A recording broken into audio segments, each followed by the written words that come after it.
যদি এই কঠিন পিরিয়ডে, এই সংকটাপন্ন পরিস্থিতিতে আপনি মসজিদ ত্যাগ করে, মাদ্রাসা ত্যাগ করে সংগ্রামের ময়দানে নামতে না পারেন, আপনার অধিকার আপনি আদায় করে নিতে পারবেন না। মুহাম্মদুর রাসূলুল্লাহ সাল্লাল্লাহু আলাইহি ওয়াসাল্লামকে একদিন মদিনার মসজিদ নববী ছেড়ে বদরের ময়দানে নামতে হয়েছিল। মসজিদ নববীকে ত্যাগ করে, মদিনা মুনাওয়ারার মতো পবিত্র ভূমিকে ত্যাগ করে ওহদের ময়দানে নামতে হয়েছিল, খন্দকের ময়দানে নামতে হয়েছিল। একদিন সাহাবীদেরকে মুতার যুদ্ধের ময়দানে যেমন হাজির হতে হয়েছিল, একদিন রাসূলুল্লাহকে মসজিদে নববী ত্যাগ করে বদরের ময়দানে আল্লাহ শাহী দরবারে হাত তুলে আবেদন জানাতে হয়েছে। যদি আপনিও ময়দানে নেমে আল্লাহ শাহী দরবারে আবেদন জানাতে না পারেন, যদি বিপ্লবে আপনি অংশগ্রহণ না করতে পারেন, আপনার অধিকার আপনি কখনোই ফিরে পেতে পারেন না। অতএব আমি যে সমস্ত মুসলিমরা ঘুমিয়ে আছেন, আপনাদের কাছে অনুরোধ করব, আর ঘুমিয়ে থাকবেন না। আসসালামু আলাইকুম।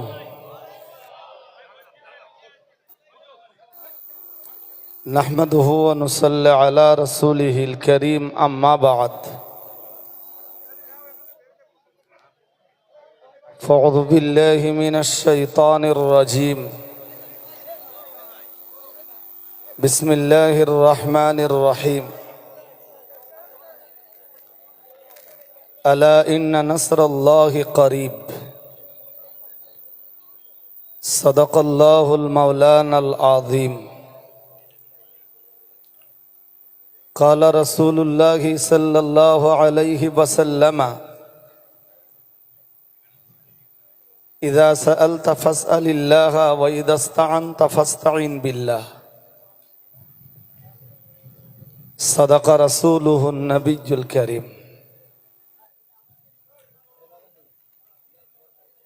আজকের ওয়াকফ বাঁচাও সমাবেশের নির্বাচিত সভাপতি সাহেব, আহত আমন্ত্রিত অধ্যক্ষার সমাবেশের নির্বাচিত নির্ধারিত সম্মানীয় বক্তাগণ, বিশেষত কলকাতা হাইকোর্টের বিশিষ্ট আইনজীবী ভাই মোহতারাম মোফাখেরুল ইসলাম সাহেব, উপস্থিত তাওহীদি জনতা মণ্ডলী,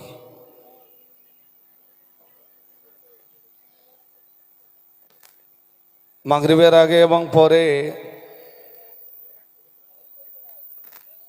আজকের এই মজলিসে একাধিক বক্তার কাছে আপনারা অনেক কথাই শুনেছেন। আমি খুব বেশি হলে হয়তো 4-5 মিনিট কথা বলবো।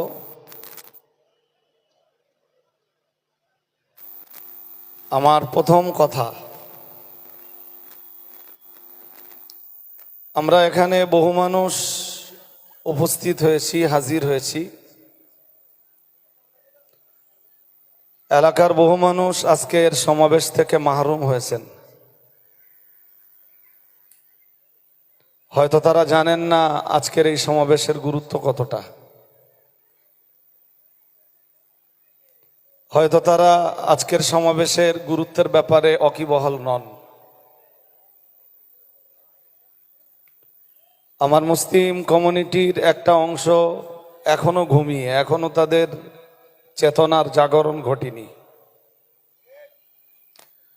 জানি না যে জাতি এখনো ঘুমিয়ে,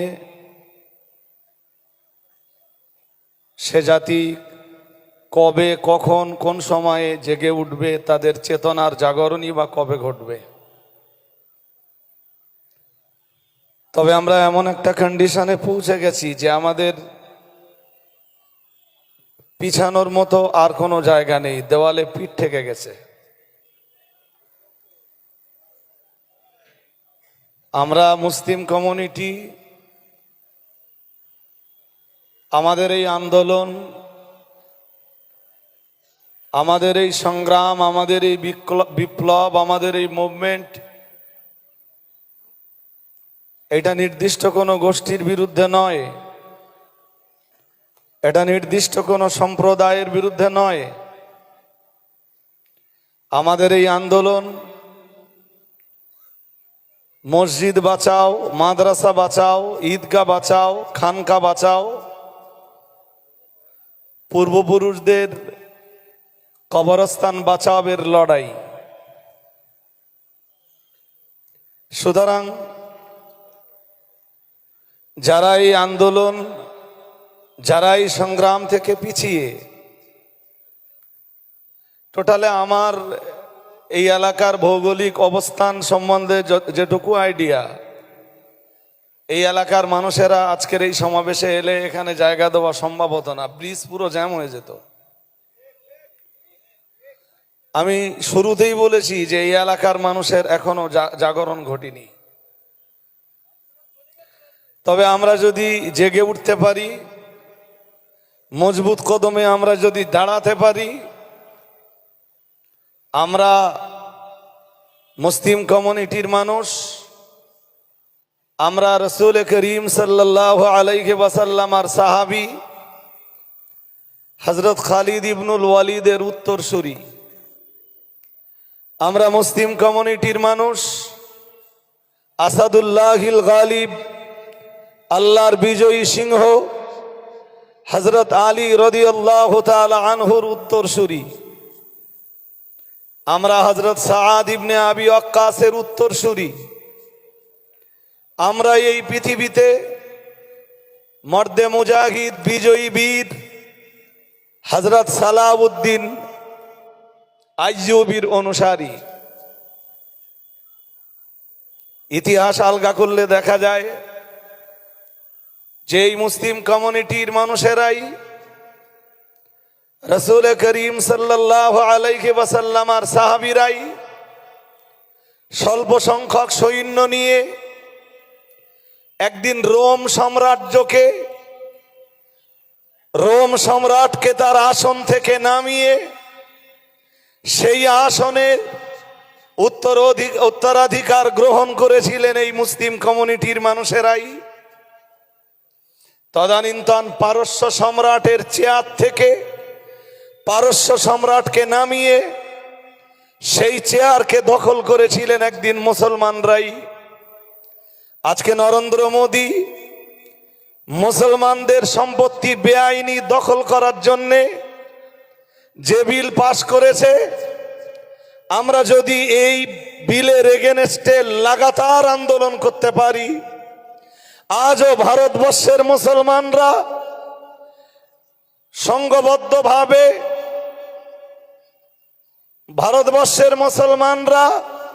ইত্তেহাদ তৈরি করে যদি নরেন্দ্র মোদীর বিরুদ্ধে স্লোগান তুলতে পারেন, আওয়াজ তুলতে পারেন, লড়াই করতে পারেন, সংগ্রাম করতে পারেন, আমি দায়িত্ব নিয়ে বলছি নরেন্দ্র মোদী 2024-25-এর ওয়াকফ সংশোধনী বিল উইড্রো করে নিতে বাধ্য হবে ইনশাআল্লাহ।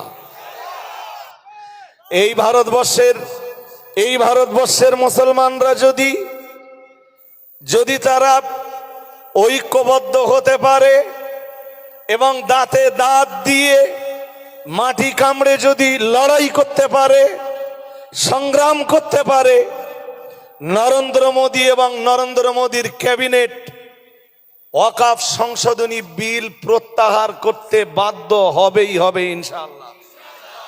আওয়াজ তুলে বলেন ইনশাআল্লাহ। তবে সবচেয়ে বেশি ক্ষতি যারা করেছে, আজকের একটা নিউজ দেখলাম, যে নিউজটা দেখে আমার ওখানে একটা টনক নড়ে গেল।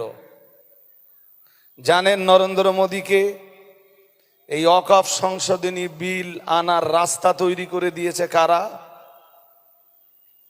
যারা এই রাস্তাটা তৈরি করে দিয়েছে তারাও এক শ্রেণীর মুসলিম। তারা, আমি নিউজে দেখলাম আজকে এবং গুগলেও সার্চ করে তাদের পরিচয় খুঁজছিলাম, তারা আদ-দাঈ আল মুতলাকের অনুসারী। তারা মুসলিমদের কোন মতবাদের অনুসারী?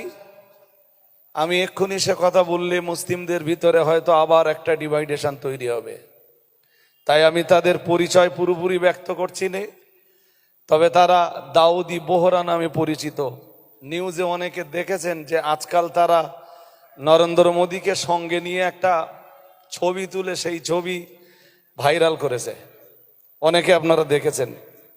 এর অর্থ এটাই দাঁড়ালো মুসলিমদের ক্ষতি মুসলিমরাই করছে। তবে আমাদের এই আমরা যে মুভমেন্ট শুরু করেছি, যে আন্দোলন শুরু করেছি, এই আন্দোলন আমাদেরকে করতে হবে খুব ঠান্ডা মাথায়, শান্ত ব্রেনে। মুর্শিদাবাদে আমরা দেখেছি কিছু বিক্ষিপ্ত ঘটনা ঘটেছে, তবে আমার মনে হয় যে যারা এই বিক্ষিপ্ত ঘটনা ঘটিয়েছে তাদেরকে চিহ্নিত করে শাস্তির জায়গাতে যদি তাদেরকে দাঁড় করিয়ে দেওয়া হয়, আশা করছি সেখানে কোনো মুসলিম থাকবে না। মুসলিমরা শান্তিপূর্ণ আন্দোলনে বিশ্বাসী, মুসলিমরা মারামারি কাটাকাটিতে বিশ্বাসী না, মুসলিমরা অন্য ধর্ম অবলম্বী মানুষদের উপরে অত্যাচারে বিশ্বাসী না, মুসলিমরা ভিন ধর্ম অবলম্বীদের কষ্ট দেওয়া, তাদের প্রতি অত্যাচার করা, তাদের প্রতি জুলুম নির্যাতন করায় বিশ্বাসী না। মুর্শিদাবাদে যে ঘটনা ঘটেছে যদি আইনের আওতায় আনা হয়, আজকের একটা নিউজে দেখছিলাম যে মুর্শিদাবাদের কোনো একটা জায়গার রেল লাইনে দুইজন বোমা রাখতে যেয়ে ধরা পড়েছে। খবর রাখেন যে দুইজন বোমা রাখতে যেয়ে ধরা পড়েছে তারা কোনো মাদ্রাসার ছাত্র নয়। হিসাব কষলে দেখা যাবে তারা আরএসএস এর লোক। তারাই চেষ্টা করছে আমাদের এই আন্দোলনটাকে রুখে দেওয়ার, তারাই চেষ্টা করছে এই মুসলিমদের এই আন্দোলনকে কেন্দ্র করে 2026-এর ভোটে তারা ফায়দা তুলবার। তবে আমি একদম শেষ পর্যায়ে এসে বলছি, যেসব মুসলিম ভাইদের এখনো জাগরণ ঘটেনি, যেসব মুসলিম ভাইরা এখনো ঘুমিয়ে আছেন, যেসব মুসলিম ভাইরা এখনো মসজিদে নামাজের মুসাল্লায় বসে বসে শুধু তসবিহ টেপাটাকে যথেষ্ট মনে করছেন, মসজিদে বসে জেকের ফেকের মোরাকাবা মোশাহাদাকে যারা যথেষ্ট মনে করছেন, আপনাদেরকে স্মরণ করাচ্ছি যে সরওয়ারে কায়নাত, ইমামুল মুত্তাকিন, সাইয়্যিদুল মুরসালিন, শাফিউল মুজনিবিন মুহাম্মদুর রাসূলুল্লাহ সাল্লাল্লাহু আলাইহি ওয়াসাল্লামকে একদিন মদিনার মসজিদ নববী ছেড়ে বদরের ময়দানে নামতে হয়েছিল। মসজিদ নববীকে ত্যাগ করে, মদিনা মুনাওয়ারার মতো পবিত্র ভূমিকে ত্যাগ করে ওহদের ময়দানে নামতে হয়েছিল, খন্দকের ময়দানে নামতে হয়েছিল। একদিন সাহাবীদেরকে মুতার যুদ্ধের ময়দানে যেমন হাজির হতে হয়েছিল। যদি এই কঠিন পিরিয়ডে, এই সংকটাপন্ন পরিস্থিতিতে আপনি মসজিদ ত্যাগ করে, মাদ্রাসা ত্যাগ করে সংগ্রামের ময়দানে নামতে না পারেন, আপনার অধিকার আপনি আদায় করে নিতে পারবেন না। একদিন রাসূলুল্লাহকে মসজিদে নববী ত্যাগ করে বদরের ময়দানে আল্লাহ শাহী দরবারে হাত তুলে আবেদন জানাতে হয়েছে, যদি আপনিও ময়দানে নেমে আল্লাহ শাহী দরবারে আবেদন জানাতে না পারেন, যদি বিপ্লবে আপনি অংশগ্রহণ না করতে পারেন, আপনার অধিকার আপনি কখনোই ফিরে পেতে পারেন না। অতএব আমি যে সমস্ত মুসলিমরা ঘুমিয়ে আছেন, আপনাদের কাছে অনুরোধ করব, আর ঘুমিয়ে থাকবেন না। তাসের আড্ডা, জুয়ার আড্ডা, মদের আড্ডা, ক্যারাম বোর্ডের আড্ডায় থাকবার দিন শেষ। আপনি আল্লাহর জন্য বেশি বেশি সাজদা দেন, আল্লাহ পাক রব্বুল আলামিনের কাছে সাহায্য চান। আল্লাহ কোরআনুল কারীমে বলেছেন, আলা ইন্না নাসরাল্লাহি করিব, জেনে রাখো তোমরা আল্লাহর সাহায্য আসেনি, এরপরও বিশ্বাস করো আল্লাহর সাহায্য খুব কাছাকাছি। আমরা যদি সংহতির সাথে লড়াই সংগ্রাম করে যেতে পারি, আমরা বিশ্বাস করি আজও আল্লাহ আছেন, আজও আল্লাহর সাহায্য আছে। আল্লাহ পাক নিশ্চয়ই আমাদেরকে সাহায্য করবেন। সকলে বলুন আমিন সুম্মা আমিন। ওয়া আখিরু দাওয়ানা আনিল হামদুলিল্লাহি রাব্বিল আলামিন।